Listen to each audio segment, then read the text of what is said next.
देखो ग्राफ जब कभी ऐसा ड्रॉ करने के लिए बोला जाता है y इक्वल टू मैक्स और इसके अंदर में दो फंक्शन या दो से ज़्यादा फंक्शन का सेट होगा, तो उस केस में हम लोग ग्राफ कैसे ड्रॉ करते हैं।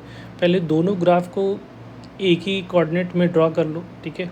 अगर यहाँ पे मैक्स भी हो सकता है, मीन भी हो सकता है, ठीक है। तो देखो जहाँ पे जो ग्राफ मैक्सिमम वैल्यू दे रहा है उसको लेना है, ठीक है। जैसे सपोज़ यहाँ पे दो ग्राफ है, सिंपली अगर मैं ऐसा ड्रॉ करना चाह रहा हूँ कि अगर दो एक ही फ्रेम में दो फंक्शन का ग्राफ ड्रॉ कर लो, ठीक है। एक कुछ ऐसा जा रहा है और दूसरा जो है कुछ ऐसा जा रहा है। तो ये suppose y equal to F of X है और ये y equal to G of X का दो फंक्शन का ग्राफ है। तो अगर इन दोनों का अगर हम लोग को इस रूल के अकॉर्डिंग मैक्स निकालना है तो हम लोग क्या करेंगे, हम लोग वो रीजन चूज़ करेंगे जो जहाँ पे वो बड़े वैल्यू दे रहा है। तो ये वाला पोर्शन हो जाएगा, क्योंकि ये इस इंटरवल में तो ये एफ ऑफ एक्स बड़ा है। फिर जैसे इस पॉइंट पे दोनों इंटरसेक्ट कर रहा है, फिर यहाँ पे ये जी ऑफ एक्स वाला बड़ा है तो ये जी ऑफ एक्स कंसिडर कर लोगे। फिर जैसे ही इस पॉइंट पे आएगा तो फिर एफ ऑफ एक्स बड़ा हो जाएगा, तो ये वाला जो हो गया वो हमारा बड़ा हो गया। तो ये मैक्स के लिए, मीन के लिए अगर निकालना होता है तो ये नीचे वाला जो पोर्शन होता है वो मीन हो जाता है, ठीक है। तो ये बहुत सिंपल है। जैसे कि सपोज़ इसका प्लॉट करना है, ठीक है। तो हम लोग क्या करेंगे, पहले दोनों ग्राफ को एक ही फ्रेम में प्लॉट कर लो, ठीक है। तो एक जो है एक्स स्क्वायर का ग्राफ है, तो एक्स स्क्वायर का ग्राफ ऐसा ड्रॉ कर लो, राइट।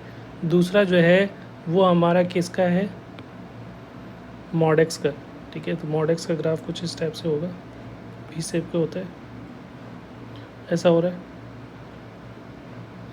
अब ये जो पॉइंट है, ये दोनों का इंटरसेक्शन पॉइंट कहाँ पे होता है, 1,1 पे, और ये जो पॉइंट दोनों को सॉल्व करोगे तो -1,1 होगा, ठीक है। तो अगर इन दोनों में हम लोग को मैक्स निकालना है तो मैक्स वाला रीज़न कौन सा होगा, देखो इससे बड़ा पे ये वाला पोर्शन होगा, ठीक है, ये पैराबोलिक। फिर यहाँ पे जो है रेक्टेंगुलर, ये जो है मॉड आ जाएगा, यहाँ से यहाँ तक मॉड बड़ा वैल्यू देगा। फिर जैसे ही 1 से बड़ी होगी तो ये जो है इधर वाला, ये वाला जो पोर्शन होगा पैराबोला को, ये वाला पैराबोला जो है हमारा आ जाएगा। तो फिर हम लोग यहाँ से क्या ले लेंगे, पैराबोला।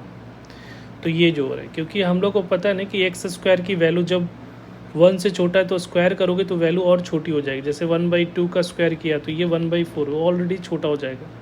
तो ये जो है 0 से 1 के बीच में ग्राफ, जो पैराबोला ग्राफ जो है मॉड का ग्राफ से छोटा हो रहा है, ठीक है। और ये बड़ा, अगर इसका यहाँ मिनिमम होता तो ये नीचे वाला पोर्शन जो है जो बचा हुआ वो हमारा ग्राफ होता, ठीक है।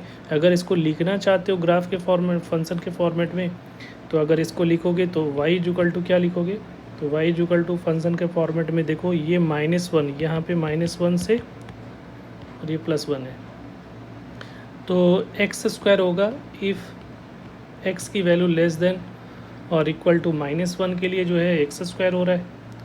फिर मॉड होगा इफ़ एक्स की वैल्यू -1 से लेकर एक्स की वैल्यू 1 तक जो है मॉड एक्स है। फिर एक्स स्क्वायर हो जाएगा if X is greater than equal to 1, ठीक है। तो ये इस तरह से फंक्शन डिफाइन कर सकते हो, ठीक है। Thank you.